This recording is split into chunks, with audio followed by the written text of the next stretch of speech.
And as we continue to get you all angles on this story, we have another breaking input coming in. Parliamentary Standing Committee is all set to seek answers from Twitter India over the blocking of Ravi Shankar Prasad's account. Aishwarya Kapoor, editor politics, with me on the phone line. Aishwarya, tell us more about this.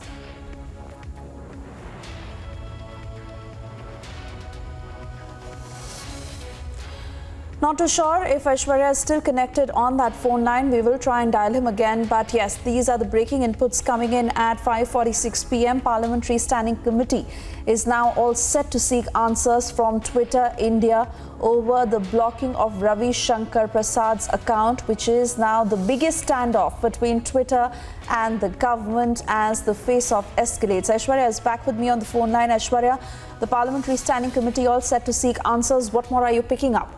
How are they going to go about this? That's what we are being told, that yes, the parliamentary panel is going to seek questions from, and that is very clear, from Twitter India. But then we are being told that Government of India is not only going to be satisfied by this, because this time around they have not only targeted the cabinet minister, they have targeted the minister concerned for the information and technology, and also who also happens to be the Minister for Law of Government of India. And if Twitter can do this, beg your pardon, against a sitting cabinet minister, against a union minister, they will not blink an eyelid before doing it for any other Indian citizen. And that's exactly what the Government of India was saying when they wanted Twitter to follow the rule of India. Twitter, if working in India, cannot be ruled by an American law book. And this should be clear to Twitter. Twitter International, Twitter Global, however they name it.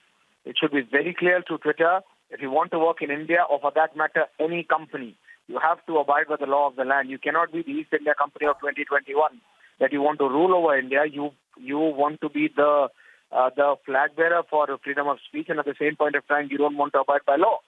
And if you see, this is also being taken as a counter to what Government of India has been doing to Twitter, by Twitter against Government of India, and that's why Government of India is not taking it lightly.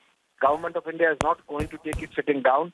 Whether a parliament, yes, the process has been followed. Parliamentary committee is going to call in the Twitter India head and ask questions on it.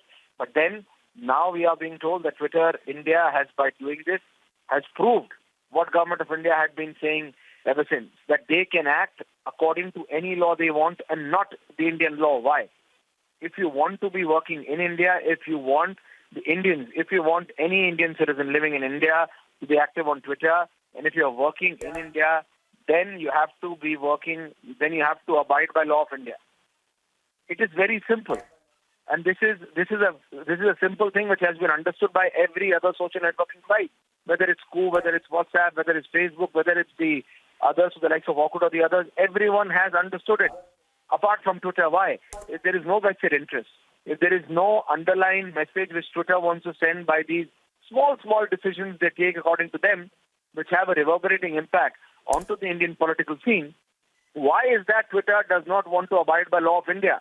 Why will Twitter want to block the Minister of Information and Technology, the Cabinet Minister, the Union Minister for over an hour?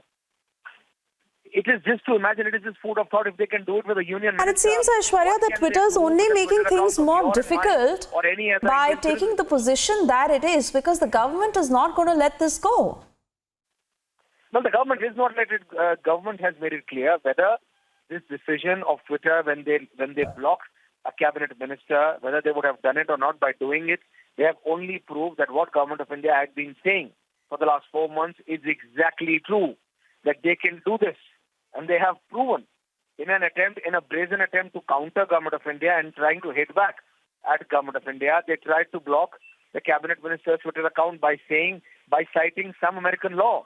American laws are not enforceable in India. You are talking about a cabinet minister of India who tweeted about his interview to not one but three news channels, out of which Republic was one. And you want to block his tweet, his Twitter handle on the Infringement Act, which is not applicable in India. It is just not explainable. This is something you are trying to be vague. Twitter is trying to be vague and trying to be vague with the cabinet minister.